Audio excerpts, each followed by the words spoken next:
Bonjour, je m'appelle Kossel El Nasri. Moi et mon camarade Bouhani Mohamed Lamine, nous sommes architectes diplômés de l'école d'architecture d'Alger. Promotion 2016. Actuellement, nous sommes en Master 1 à l'école d'architecture Paris-La Villette. En 2015, nous avons participé à un concours d'architecture intitulé Intervenir sur le patrimoine bâti en terre, où donc nous avons été sélectionnés pour la phase finale. Nous allons donc dans ce film vous présenter notre projet intitulé Tifinar, un centre éducatif pour enfants.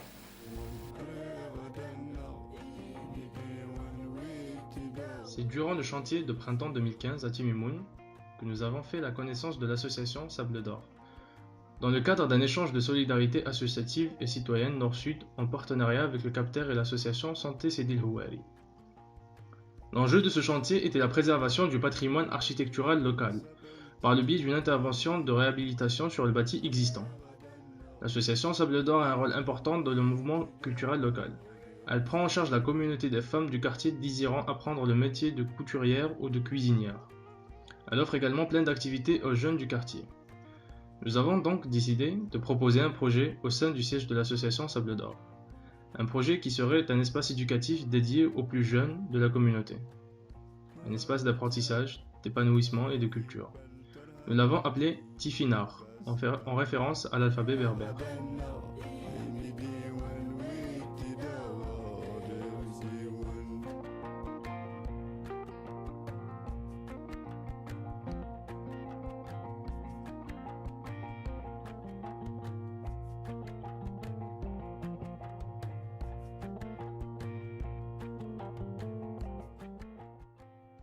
Timimoun est une commune de la wilaya d'Adrar.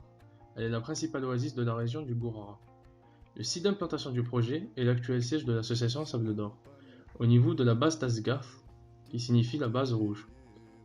Elle se situe en plein centre, non loin du boulevard 1er novembre, qui est l'axe principal de la ville. Afin de mieux intégrer notre projet, nous avons fait une restitution 3D du siège de l'association, à partir de relevés réalisés lors du chantier participatif et aussi de photographies du site. Avec cela, nous avons pu donc modéliser l'existant, permettant la conservation des données et constituant le support nécessaire pour implanter notre projet. La zone d'implantation fut déterminée par une analyse définissant les accès, les fonctions et les flux. La genèse formelle du projet est résumée en 5 étapes. Définition de la partie d'implantation, extrusion donnant la forme épurée du projet, soustraction de volume afin de définir l'espace de l'entrée et les patios, addition d'un volume définissant l'accès vers le projet, système de couverture en vent pour l'ombre et l'aération.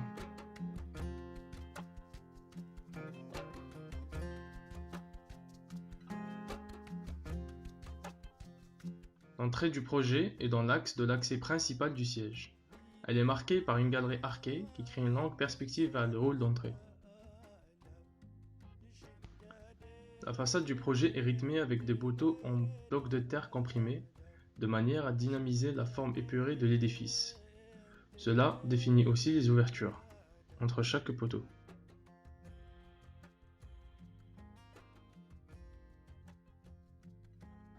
L'auvent est une structure légère faite en tôle permettant de créer de l'ombre et de rafraîchir l'air. Il est supporté par une structure en bois soutenue par les poteaux.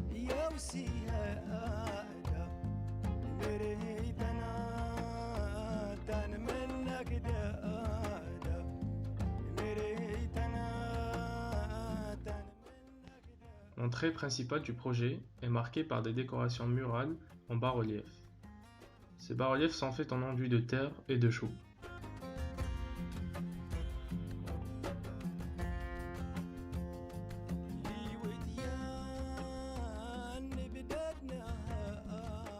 Nous avons réaménagé l'ancienne salle de réunion en salle polyvalente où peuvent être donnés des cours en tout genre.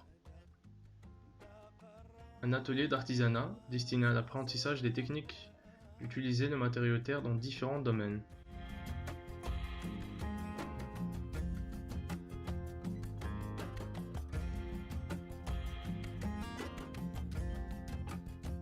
Un atelier botanique afin d'initier les plus jeunes au domaine de la flore.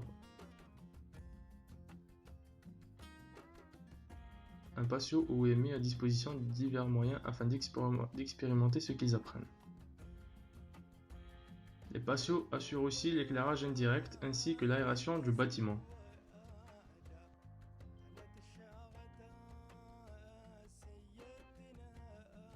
une bibliothèque comme lieu de découverte et d'apprentissage littéraire qui met à disposition les ouvrages avec un espace de lecture.